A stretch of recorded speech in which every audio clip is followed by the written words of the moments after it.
It's okay. Why would you have a husky in the middle of the desert?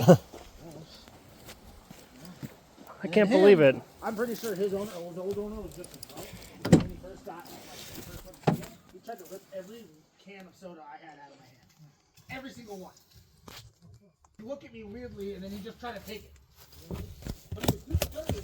Like he just didn't want it.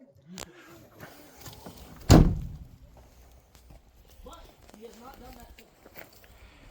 I think none of us here drink. Drinking usually is bad. It's too bad the hubcaps are gone. Don't run me over. Notice that out They could take a special weird hubcap. There's somewhere at Walmart. They got the tires. No, they take a weird hubcap. Division of State Parks, 1981, Nevada. So this thing's been in Nevada For a while. a long time. That's super cool. I love it. New old stock going on. Oh, would you look at that?